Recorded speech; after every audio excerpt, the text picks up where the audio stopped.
7.10 부동산 대책에 이어서 정부가 어제 수도권 주택 공급 확대 방안 발표를 냈습니다. 공공기관이 보유한 택지를 활용해서 고밀도 재건축을 진행하되 공공 공급량을 확보한다는 내용인데요. 이혜운 전 미래통합당 의원 연결해서 의견 듣고 좀 말씀 나눠보겠습니다. 안녕하십니까?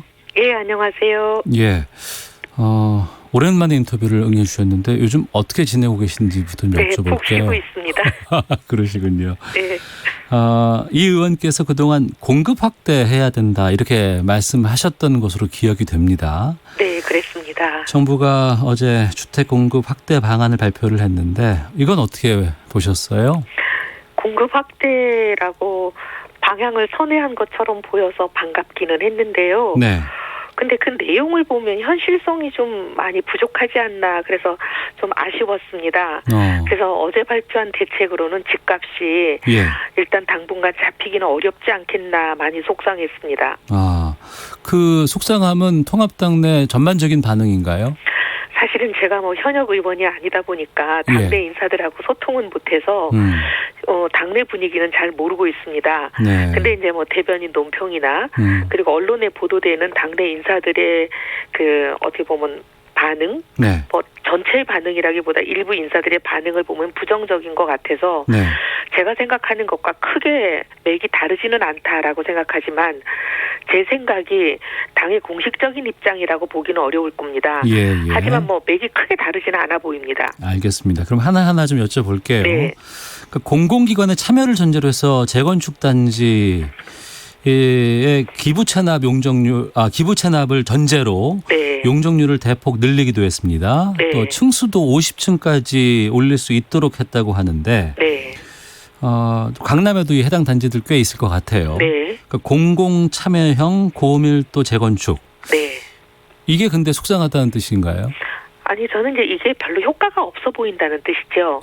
왜냐하면 이제 몰리는 곳에 저는 공급을 막지 않아야 된다고 생각하는 사람입니다. 몰리는 곳이라고 그러면 모두가 다 짐작하시듯이 이제 강남이 대표적인 곳이잖아요. 사람들이 살고 싶어하고 수요가 몰리는 곳에 지금 문정부는 공급을 막아왔습니다. 23번의 대책이 강남에는 집 짓지 말라. 사실 강남은 집을 지을 수 있는 곳이 별로 없기 때문에 빈 땅이 별로 없죠. 그래서 재건축 정도가 이제 어떻게 보면 재건축 재개발이 유일한 집을 늘리는 방식인데 강남 재건축 재개발을 사실은 막아오는 대책이 23번의 그동안에 22번의 대책이었습니다. 그래서 이제 사람들 수요가 몰리는 곳에 억지로 공급을 막지 말라라는 것이 이제 그동안 저의 주장이었는데 이번 23번째 대책은 마치 풀어주는 것처럼 보여요. 보이는데 이게 별로 현실성이 없다는 게 제 주장입니다. 왜냐하면 왜 그렇죠? 지금 말씀하신 이제 층고 제한 풀어주고 50층까지 풀어주고 용적률 2배 정도 늘려주는 거잖아요. 250%에서 300% 하던 거를 500%까지 늘려준다. 2배 늘려주는 것처럼 보이죠. 근데 이제 문제는 그 늘려주는 거에 50%에서 70% 정도는 기부 체납으로 사실 공공이 가져가는 겁니다. 근데 가져가는데 뭘로 가져가냐면 공공임대나 공공분양으로 가져가는 거거든요. 근데 이제 강남권 제가 그 지역구를 오래 하지 않았습니까? 근데 그 조합들의 성향을 잘 알죠. 그 조합들은 임대를 굉장히 기피하는 성향을 가지고 있어요. 근데 거기는 강남만이 그런 게 아니라 엊그제 뉴스 보셔서 아시겠지만 마포, 과천 현재 여당 국회의원들조차도 지금 굉장히 반발하면서 우리 임대 못 받겠다고 나오잖아요. 그거는 국회의원들이 싫어하는 것이 아니라 주민들이 반발한다고 주민들 전화가 빗발치듯이 반발하는 전화가 온다 이렇게 국회의원들이 얘기하고 심지어 기초단체장들도 지금 얘기하고 있잖아요. 그건 이제 주민들이 그렇게 반발한다는 뜻이잖아요. 주민들이 많이 반발합니다. 임대에 대해서는. 그게 옳다 그르다를 떠나서 이게 현실이잖아요. 옳다 그르다를 떠나서 현실이 그렇다. 임대에 대해서 거부감이 크다. 반대하고 있잖아요. 여당 국회의원과 여당 단체장이 저렇게 지금 반대하고 나서잖아요. 근데 강남도 마찬가지거든요. 예. 조합들이 지금 반대 많이 합니다. 근데 50%에서 70%까지를 임대를 줘야 하는 그런 상황이면 네. 조합들이 이걸 받겠습니까? 안 받을 가능성이 많다고 저는 보는 거죠. 예. 차라리 용적률 올려주는 거 싫다 안 네. 받고 예. 차라리 우리가 부담을 더 하더라도 임대는 안 받겠다 이렇게 나올 가능성이 많은 게 현실입니다. 그래서 저는 네. 이런 식으로 용적률을 올려준다고 해서 이게 성사가 되기가 어렵다 이렇게 보고요. 네. 그래서 현실성이 굉장히 부족한 공급 방안이다. 그래서 이건 어려울 것이다. 그 전에 어떻게 보면은 강남의 재건축을 틀어막는 22번의 규제가 있었다고 제가 말씀드리는 게 그 부분이 이미 강남의 공급은 다 틀어막아 놨습니다. 재건축에 이제 수십 개 단계가 있습니다. 조합을 설립하는 단계, 사업 시행을 인가하는 단계, 관리 처분 계획을 인가하는 단계 등등 각종 인허가 단계가 있어요. 네. 그 단계 고비고비마다 요건과 기준과 절차를 워낙 다 고비를 재워놨습니다. 이 정부 들어서. 네. 어마어마하게 강화가 돼서 거의 재건축이라는 것은 불가능할 정도로 고비를 재워놨고 그런 인허가 행정 규제 말고도 금융 규제가 많습니다. 예. 주담대, 소위 말하는 주택담보대출, 집단대출, 그다음에 신용규제, 온갖 규제들을 지금 다 재워놔서 틀어막아놔서 거의 이제 재건축이라는 거는 불가능하리만큼 어렵게 해놨습니다. 그런 허들을 다 뚫고 이제 재건축을 해야 되는 상황인데 예. 이게 요 정도 거의 사람들이 싫어하는 인센티브를 준다고 이게 될까요? 어렵습니다. 그래서 저는 정말 이제 만약 여기에 그 지역에 수요가 몰리는 지역에 공급을 진짜 늘려주기를 원한다면 예. 그 재워놨던 고삐를 풀어주는 게 정답이지. 지금까지 규제를 푸는 것이 바람직하다고 보시는 거군요. 늘리는 방안이지. 그 재원은 문정부 들어서 22번에 해당하는 고삐를 재워놓은 건 하나도 풀어주지 않으면서 예. 사람들이 싫어하고 받지 않을 것 같은 어떻게 보면 당근을 준다고 그 공급이 늘어나겠습니까? 어려울 것이다 이렇게 보고요. 그다음 요거는 민간 주도의 재건축 재개발에 대한 규제를 말씀드린 거고 예. 또 공공 주도의 어떻게 보면 당근을 조금 주셨잖아요. 근데 그건 물량이 너무 작아요. 네. 예를 들면 이제 서울 전역에 몇 개 부지를 말씀하셨지만 그러니까 정부 소유 부지라든가 공공기관 매각 되는 그런 부지 활용하는 거 말씀하시는 거죠? 말씀하셨는데 예. 지금 가장 이제 문제가 되고 이 정부도 관심을 갖고 있는 부분은 이제 소위 말하는 강남 지역이잖아요. 예. 근데 강남 지역은 1,600세대만 말씀을 하셨거든요. 조달청 부지하고 국립외교원 부지 얘기인데 그 두 개 합하면 1,000세대, 600세대, 1,600세대 가지고 이게 이 소위 말하는 폭증하고 있는 수요를 갈증을 채울 수 있을까요? 그게 이제 그래서 이 어제 발표한 공급 대책을 보면 뭐 소리는 요란하고 뭐 어마어마한 걸 주는 것 같지만 실질적인 내용을 보면 현실성이 상당히 부족하다. 네. 그래서 이제 사실은 이제 이명박 정부, 박근혜 정부를 거치면서 집값은 상당히 안정이 됐습니다. 그래서 미분양이 어마어마하게 나오고 그래서 박근혜 정부는 오히려 어떻게 보면은 미분양을 좀 풀어보려고 그래서 부동산 경기를 활성화시켜 보려고 마구 대책을 쏟아놨었잖아요. 네. 빚내서 집 사라 이런 정말 어이없는 대책을 많이 냈잖아요. 그래도 사실 미분양이 해소가 안 돼가지고 그 야단을 했었는데 그래서 9년 동안 이명박 정부 박근혜 정부 9년 동안 매년 서울 집값이 3%에서 4% 정도 올랐습니다. 알겠습니다. 그랬는데 이제 문정부 들어서 사실 3년 동안에 한 해에 서울 집값이 13% 이상 올랐잖아요. 예. 근데 이렇게 이제 집값을 어떻게 보면은 건드려서 걷잡을 수 없이 오르게 만들어 놓으신 거잖아요. 오히려 근데 그 반대되는 좀 의견을 좀 해볼까 하면 네.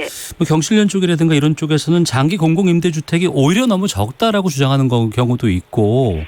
저도 그렇게 생각해요. 장기 공공임대를 오히려 정부 주도로 서울시에 보면 지금 서울시 부지도 많거든요. 대규모로 공급할 수 있는 곳. 그런 곳에 오히려 차라리 정부 주도로 많이 공급하시라는 거예요. 하지만 뭐 강남이나 이런 곳에는 임대주택은 안 된다고 하면 그 좀 아니 임대주택을 민간 보고 지라 그러면 민간이 안 받는다는 얘기잖아요. 근데 저는 정부가 아예 정부 소유 부지에 토지 임대부 분양이라든지 이명박 정부 때 그런 걸 많이 하지 않았습니까? 강남에도 제가 지역구로 가지고 저희 지역구였던 서초에도 상당히 대규모 임대주택에 해당하는 보금자리 주택을 대규모로 공급했습니다. 그때 사실은 주변 집값에 비해서 반값 이하로 많이 분양을 했어요. 이거 소위 반값 아파트잖아요. 상당히 집값이 안정이 됐었잖아요. 그런 식으로 이거는 이제 민간 보고 임대를 받으라 그러면 민간이 임대를 안 받는다는 얘기예요. 그런데 정부가 임대를 대규모로 많이 공급을 하면 정부가 하면 할 수 있죠. 그런 거를 저는 문정부 철학에도 맞는데 왜 그걸 안 하냐는 거예요. 그럼 이 질문을 한번 좀 드려보겠습니다. 민간에서의 재개발들을 하게 되면 그 주변에 오히려 집값을 더 폭등시키고 들썩이는 효과가 있었기 때문에 그동안 막아왔다라고 얘기를 하거든요. 그런 부작용들을 막기 위해서 공공에서 해야 된다는 주장이 있는데 여기에 대해서는 어떻게 보십니까? 저는 공공이 그런 식으로 하는 거에 대해서 저도 여러 번 주장을 하고 저는 공공이 해야 된다고 생각하는 사람이에요. 그래서 이번에도 정부가 공급을 확충한다고 계속 뉴스가 나왔잖아요. 대책을 발표할 거다. 그래서 강남에도 보면 지금 정부가 가지고 있는 땅이 대규모로 꽤 있습니다. 특히 서울시가 가지고 있는 시유지들이 몇 개 큰 대규모 단지들이 그러니까 부지들이 있어요. 그래서 저는 거기에 공공임대 특히 토지임대부 분양 같은 대규모 공급 대책이 나올 걸로 기대를 하고 있었는데 그건 다 빠졌어요. 그리고 희한하게 1600세대 그것만 나와서 제가 너무 놀랐다는 거예요. 어떻게 이 정부 철학에도 잘 맞는 그런 대규모 정부가 가진 땅들이 강남에도 있는데 왜 그거는 빠졌을까? 좀 이해가 안 된다는 거죠. 그리고 어떻게 보면 거기에 비해서는 너무 규모가 작은 1600세대만 발표가 됐을까? 알겠습니다. 이해가 안 된다는 거죠. 정부가 어제 발표한 주택 공급 확대 방안에 대해서 미래통합당의 이혜훈 전 의원과 함께 말씀 나누고 있는데요. 청취자 의견 잠깐 소개해드리고 계속 좀 질문 드리도록 하겠습니다. 4396님은 재건축 반대하는 주민들의 의견대로 공공 개입 없이 운영을 한다면 강남은 투기 지역이 되지 않을까요? 라고 우려 보내주셨고 2470님은 강남 재개발을 막다 보니 투기 수요가 강북으로 이동을 하고 서울 규제하니 광역도시 투기 수요가 이동해 왔습니다. 강남은 그들만의 리그로 풀어줘야 다른 지역이 안정화될 겁니다. 라는 의견도 있고 0324님은 임대아파트 반대나 장애인 학교 반대나 뭐가 다른가요? 지역의 님비 현상을 설득하려 하지 않고 인기 영합적인 행동 아닌가요? 라는 의견도 주고 계시는데 어제 그 7월 임시국회 마지막 날이었고 부동산 세법이 통과가 됐습니다. 이 세법은 어떻게 보세요? 사실 어떻게 보면은 세법을 가지고 부동산 값을 잡겠다. 세법은 저는 그렇게 생각합니다. 이제 부동산으로 투기를 해서 불로소득을 취하는 사람들의 그 불로소득을 환수하는 방법으로 이해를 해야지 이 세법을 가지고 집값을 잡겠다 그래가지고 성공하는 사례는 없습니다. 그래서 집값을 잡는 수단으로 사용할 것은 아니다. 그냥 불로소득을 다시 환수하는 수단으로 생각할 수밖에 없다 이렇게 생각이 들고요. 지금 시중에 남아도 초저금리 시대 사실상 마이너스 금리 시대잖아요. 그러다 보니까 시중에 유동자금이 워낙 많이 있고 그런 유동자금이 생산적인 투자처를 찾도록 다른 경제정책, 거시경제정책을 건전하게 운용하지 않는다면 다른 생산적인 투자처를 찾지 못하는 자금이 있는 한은 아무리 세금을 매겨도 결국은 그 남아도는 돈은 부동산으로 몰려오는 걸 막기 어렵습니다. 그래서 이제 세금으로 집값을 잡을 수는 없다. 결국 집값은 다른 방식으로 예를 들면 몰려오는 곳의 공급을 적절히 확충을 하도록 공급을 틀어막지 않는 거. 그리고 아까 지금 어떤 분이 말씀하신 것처럼 세계 어느 나라나 특정 지역의 집값이 오르는 거 그거는 막을 재간이 없습니다.